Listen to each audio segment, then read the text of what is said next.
Consult with your tax attorney or financial professional before making an investment decision. Now, from the Signature Bank Studios, this hour of the Shaun Thompson Show is sponsored exclusively by DonleyAuctions.com. They need your guns. Sell for top dollar. DonleyAuctions.com. From the streets of Melrose Park to the trading floor of the Merc, he's fought for every dollar he's ever earned. And now, with personal liberty and our system of capitalism under assault in America, he's here to seize back our rights from the government. With a cigar in one hand and a copy of the Declaration of Independence in the other, he's Shaun Thompson. And this is the Shaun Thompson Show.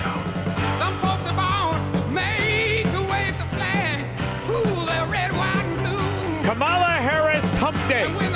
I always loved a Wednesday. And not because I was dating somebody named Kamala, which guarantees a good time. You may lose your underwear, but a good time. But when the Democrats are in charge of the economy, in fact, when they're in charge of an office, it's just financial calamity. As of last week, $19.2 trillion pouring into the United States right now from all over the world. That's the investments being made, and the record was 3. In 4 years, the last administration did much less than 1, and we did 19.2 in 12 months. Can you imagine if it continues? That's why when it comes to fear, I'm not buying a lick of it. I think he's threading a needle. But my next guest has been studying markets, understanding not just financial realities in history, but the principles that make the realities in history. From teacher to cash, equity, commodity, financial guru, and somebody who, if he's ever giving you advice on what to order of a menu, you pay attention. He knows. Scott the Cow Guy Shellady. How are you, sexy? Yeah. Funny enough, we're in the middle of ordering off a menu, so you got a good timing there. Oh, I know. What are you going to go with? You're going to go with the brisket? They got this thing now. They smoke the corned beef. I'll tell you what, it's delicious. I'm gonna go with the left side of the menu in 10-minute intervals. Excellent. Just bring it to me till you or I pass out. That's what I used to tell the bartender. Now, the good news is, I really do see him threading this needle, and it's funny. You know, I told you about how I drove a couple times back and forth. It's amazing to see the difference. Well, this weekend, I drove to Michigan.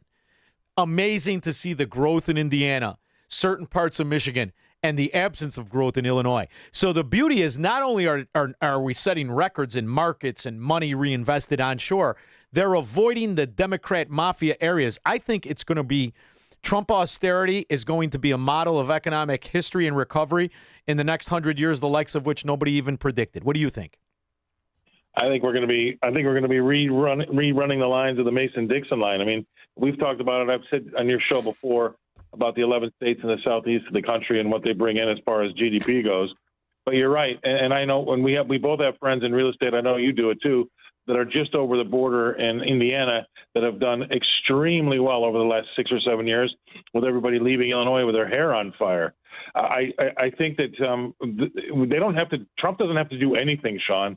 No. Just continue to do what he's doing, because he's setting up all these sanctuary cities and states because people are leaving. The people with the money are leaving, and the people that have no money are coming. And so at some point in time, the math won't math, and you will bankrupt California, Illinois, New Jersey, and New York, just because they're going to let them continue to be sanctuary cities and states. That's what's happening. You know, for every person that leaves Illinois, and for every person they replace, the people that leave make about $120,000 a year. The people that come in make under 60. So they're losing around $50,000 per person when they have the replacement coming, or they're on 100% benefits. I mean, that's so they're going to go bankrupt, and they're just hoping that neither Rubio or Vance makes it.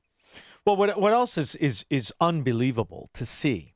And I have to be honest, we used to talk about this kind of stuff. You know, we'd have the debates about what would ever happen if Atlas really did shrug. What would happen? And I'll never forget when Obama was getting elected, the arguments I would have with guys, you know, it was just great. It was great. It was great. And they're going to do this and they're going to do that. And everybody's like, nah, they're not going to do it. And they did it, but just not in the fashion that they're doing it now. What I mean is capitalists fleeing tyranny, the guarantee of taxation, the guarantee of feudalism. But when you see Sergey Brin, now you can say a lot of things about this son of a gun, but wicked smart, and this guy says 6 cents on the dollar is fine by me. He sold 5,900 units at 6 cents on the dollar.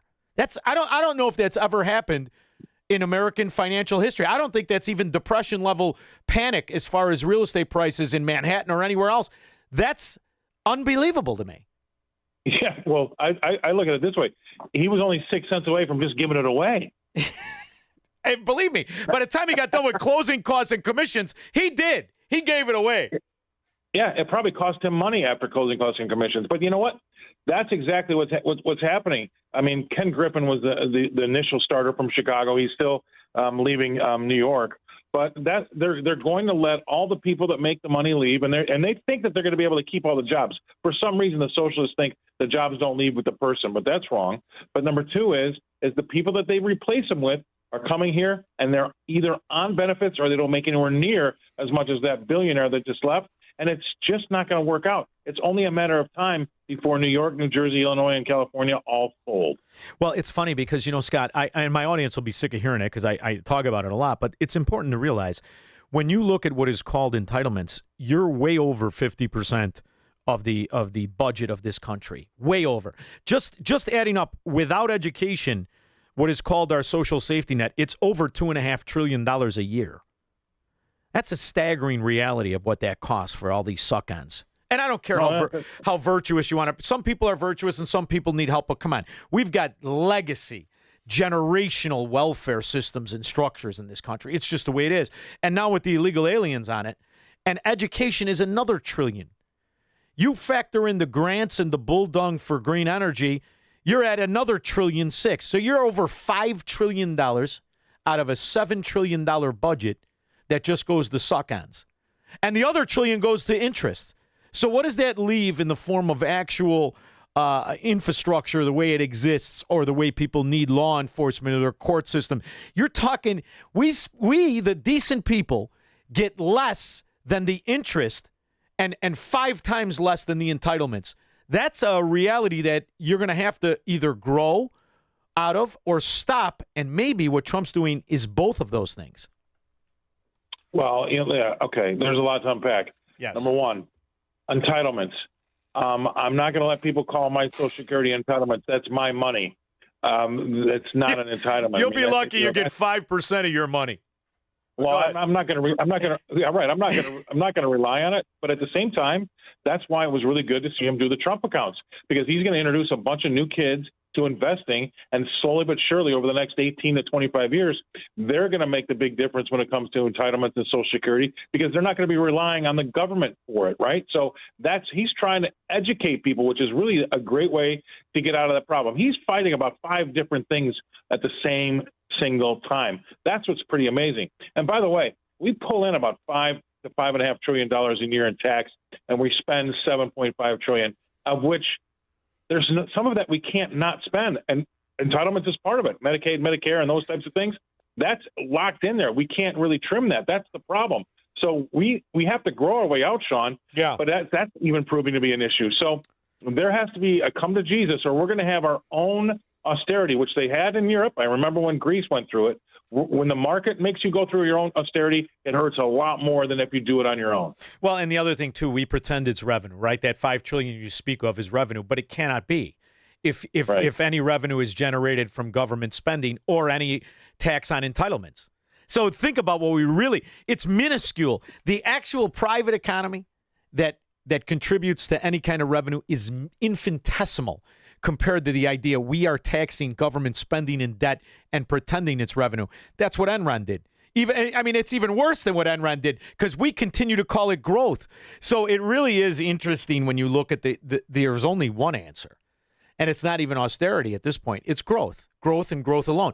And I love the fact that we're talking $19.2 trillion when the record in American history is $3 trillion. Yeah, it's an incredible boom time, and the proof is in the pudding, Scott. You know this. You live in Tennessee. You know this when you look at what it actually is like when you see areas growing, not because they're given grants, growing because they want to grow. And you look at the commercial real estate prices in any sector of Florida versus any of these big Democrat stronghold areas that used to be great cities like our own. It's laughable. It's laughable. You and I know guys that have real estate in Chicago that they're praying for a nuclear war. It's their only way out. I mean, I like you. I've said this, I think, last week on your show. I used to love the city. It used to be a great place. It's not anymore. But I look online. I just kind of try to keep my finger on the pulse and see these great places going for some really good prices, Shaun. And I kind of get my mouth watering. And then I think, no, I can't get sucked in because all they're going to do is ram that real estate tax you don't wear. That's what they're going to do. They're sucking people in with low prices so they can tax them to death, number one. Another thing I would like to say is this. I know it's going to be controversial because we have old people that are going to be, just taking Social Security and don't pay a lot of tax, if any. But I really have a problem with people that don't pay tax voting to tell me where my tax money has to go. I really do. Well, if you don't pay tax, how can you have a voice about where my tax money goes? And now I know the bottom 50% only pays 3% in tax. I know it's going to be kind of a touchy subject, but that's why I think everybody should have some skin in the game so you can say where the tax money should go. Somebody that's on 100% benefits that doesn't have any money, that doesn't pay any tax, how do they tell you and I where our tax money should go? Well, this is the other beauty of Trump.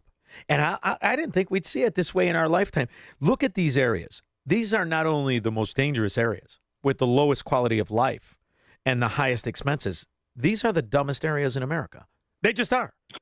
They are the dumbest area. You listen to this kid, this child in New York. He lived with his mother and father. He never was a man. Never did anything. If you listen to that, you're a moron. You listen to this simpleton in Chicago with that faux hawk that's just a little off center that he pays $37,000 a year for. You're a moron. You listen to that garbage. And this is why I think we should relish in the fantastic reality. We've had a dichotomy or a difference in opinion for years of right and wrong and the rest of it. But when you look at the fact that they've been hiding underneath us because we've been allowing them to, and now as you see these areas flee of decent people and real progress, let all the dummies go to the dummy area. Good. Now we just got to figure out a way to stop paying for it all. And they've already done what we said they were going to do, right? They started with a billionaire 5% stealing tax, right?